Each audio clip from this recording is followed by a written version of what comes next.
Subject के दो और भाग होते हैं, एक होता है क्वालिफायर और दूसरा होता है मेन वर्ड, जिसको हम हेडवर्ड कहते हैं। ये हेडवर्ड सदा नाउन ही होता है। क्वालिफायर उस हेडवर्ड की विशेषता को बतलाता है, इसलिए वो क्वालिफायर कहलाता है। क्वालिफायर मीन्स विशेषता बतलाने वाला, अर्थात एडजेक्टिव भी हम कह सकते हैं। अब वाक्य नंबर आप 1 में देखिए, दैट मैन स्लीप्स। एक बात और विशेष ध्यान रखना है, यदि सब्जेक्ट के स्थान पर दो शब्द हो, प्रेडिकेट के पहले ही सब्जेक्ट होगा, अब सब्जेक्ट के स्थान पर अगर दो शब्द हो तो पहला शब्द हमारा क्वालिफायर होगा और दूसरा शब्द हमारा हेडवर्ड कहलाएगा। पहला शब्द क्वालिफायर, दूसरा शब्द हेडवर्ड। और स्लीप्स चूंकि ये क्रिया है, मुख्य क्रिया, तो ये तो प्रेडिकेट हो गई। तो सब्जेक्ट की जगह पर हमारे दो भाग हुए, एक हुआ हमारा दैट, दूसरा हुआ हमारा मैन। तो दैट मैन ये हमारा सब्जेक्ट हुआ, जिसमें दैट हमारा क्वालिफायर, मैन हमारा हेडवर्ड हुआ। तो हमें ध्यान रखना है, जब भी सब्जेक्ट के स्थान पर दो शब्द मिले तो पहले क्वालिफायर लिखना है, फिर उसके बाद हेडवर्ड लिखना है।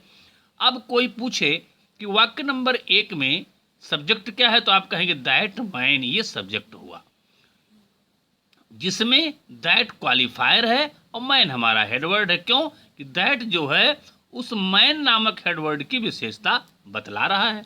अब इसके बाद हम आगे बढ़ते हैं। वाक्य नंबर 2 में फ्यू गर्ल्स डांस्ड लिखा है।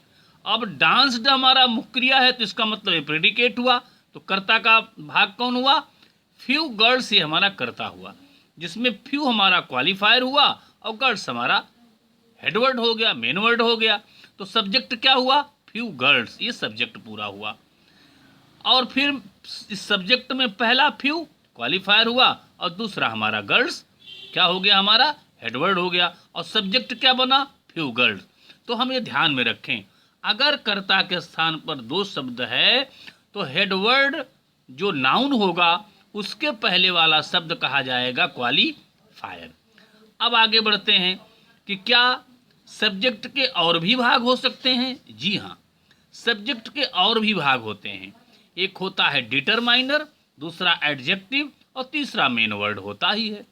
तो अब क्या करेंगे, यदि कर्ता के स्थान पर तीन शब्द हैं, जैसे द ओल्ड लेडी क्राइड। अब क्राइड हमारे मुख्य क्रिया है, तो ये तो हमारा प्रेडिकेट हो गया। अब हमारा क्या हुआ? द ओल्ड लेडी क्राइड, 1 2 3 तीन शब्द हुए कर्ता की जगह पर। इसमें कर्ता की जगह पर जब तीन शब्द होंगे तो पहला हमारा होगा डिटरमाइनर, दूसरा हमारा होगा एडजेक्टिव और तीसरा हमारा होगा हेडवर्ड। ये ध्यान में रखना है, जब दो शब्द मिलकर के हेडवर्ड की विशेषता बतलाने लगते हैं तो पहला शब्द हमारा डिटरमाइनर, दूसरा एडजेक्टिव, तीसरा हमारा हेडवर्ड होता है, मेन वर्ड जिसको कहते हैं। तो भैया बहनों, अब समझ में आपको आ रहा होगा कि भाई एडजेक्टिव है कौन, कैसे जानेंगे, कैसे डिटरमाइनर जानेंगे। तो मित्रों, एडजेक्टिव हम जानते हैं जो किसी नाउन की विशेषता बतलाता है, उसे हम एडजेक्टिव कहते हैं। तो यहाँ लेडी हमारा नाउन है और ओल्ड हमारा एडजेक्टिव है। अब उसके पहले हमारा द डिटरमाइनर है। मुख्य रूप से जब कर्ता की जगह पर तीन शब्द दिखाई पड़ें तो पहला डिटरमाइनर, दूसरा एडजेक्टिव और तीसरा हमारा नाउन होगा। अब डिटरमाइनर कौन कौन से शब्द हो सकते हैं? ए एंड दी आर्टिकल्स हो सकती है, डिमॉन्स्ट्रेटिव प्रोनाउंस हो सकता है, और पॉजेसिव प्रोनाउंस हो सकते हैं, इंडेफिनिट प्रोनाउंस हो सकते हैं। ऐसे शब्द हमारे डिटरमाइनर कहलाते हैं। अब अगला दूसरा उदाहरण देखेंगे, his elder brother went to Kanpur. अब इसमें प्रेडिकेट हमारा हो गया वेंट टू कानपुर, ये हमारा प्रेडिकेट हो गया वेंट टू कानपुर। अब कर्ता की जगह पर 1 2 3 शब्द मिले तो पहला हमारा क्या हो गया? ये पॉजेसिव प्रोनाउन है, डिटरमाइनर हो गया। दूसरा एल्डर ब्रदर, बड़ा भाई, तो ये हमारा एडजेक्टिव हो गया और ब्रदर हमारा हेडवर्ड हो गया। ये हमारे समझ में आ गया होगा। तो कर्ता की जगह पर 1 2 3 शब्द अगर मिलते हैं तो पहला हमारा डिटरमाइनर, दूसरा हमारा एडजेक्टिव और तीसरा हमारा हेडवर्ड होगा।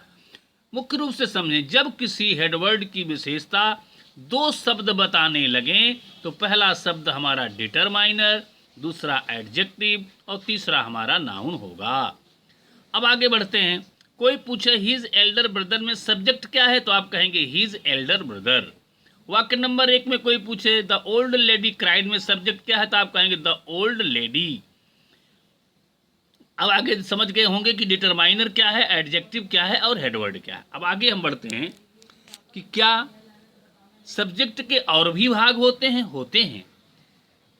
हम डिटरमाइनर के बारे में जानते हैं, एडजेक्टिव के बारे में जानते हैं, मेन वर्ड के ठीक पहले एडजेक्टिव लिखते हैं और एडजेक्टिव के ठीक पहले हम डिटरमाइनर लिखते हैं। लेकिन अगर एडजेक्टिव फ्रेज है तो उसको मेन वर्ड और प्रेडिकेट भाग के बीच में लिखते हैं। क्यों? फ्रेज क्या है? फ्रेज माने शब्दों का समूह, एक वाक्यांश होता है। जब एक से अधिक शब्द मिलकर के किसी हेडवर्ड की विशेषता बताने लगे तो वो हो जाता है एडजेक्टिवल फ्रेज। उसको हम कहाँ लिखेंगे? मेन वर्ड के बाद में लिखेंगे। मेन वर्ड के बाद में ही हमको उसको लिखना है, इसके बाद हमको प्रेडिकेट लिखना है, ये ध्यान में रहे। उदाहरण के आधार पर हम समझें तो हमारे समझ में आ जाएगा। The old lady in the corner is blind. अब इज ब्लाइंड हमारा जो है ये तो प्रेडिकेट हो गया। सब्जेक्ट हमारा the old lady in the corner, इतना बड़ा हुआ the old lady in the corner. अब हम पहला हेडवर्ड हमने जान लिया लेडी है। अब हेडवर्ड के ठीक पहले हमारा एडजेक्टिव होता है, उसके पहले हमारा डिटरमाइनर होता है। अब ये बीच में क्या आ गया? 1 2 3 शब्द मिल करके ये लेडी की विशेषता बतला रहे हैं, इसलिए इसका नाम हो गया एडजेक्टिवल फ्रेज। ये एडजेक्टिवल फ्रेज सदा नाउन, हेडवर्ड और प्रेडिकेट के बीच में लिखा जाता है, यानी हेडवर्ड के बाद प्रेडिकेट के पहले लिखते हैं। तो अब इसमें the old lady in the corner में सब्जेक्ट क्या है? तो सब्जेक्ट है the old lady in the corner, ये पूरा सब्जेक्ट हुआ। द क्या है? हमारा डिटरमाइनर। ओल्ड क्या है? हमारा एडजेक्टिव। लेडी क्या है? हमारा हेडवर्ड। इन द कॉर्नर क्या है? ये एडजेक्टिवल फ्रेज है। फ्रेज समझ गए होंगे। फ्रेज वाक्यांश होता है, एक शब्दों का समूह होता है। जब हमारा एक से अधिक शब्द हेडवर्ड की विशेषता बतलाने लगेंगे तो वो हमारा एडजेक्टिवल फ्रेज होगा। यहाँ एक ही शब्द इसकी विशेषता बतला रहा है हेडवर्ड की, इसलिए एडजेक्टिव है और ये एडजेक्टिव फ्रेज हो गया। ये हमारा हुआ एडजेक्टिव और ये हमारा एडजेक्टिव फ्रेज हुआ।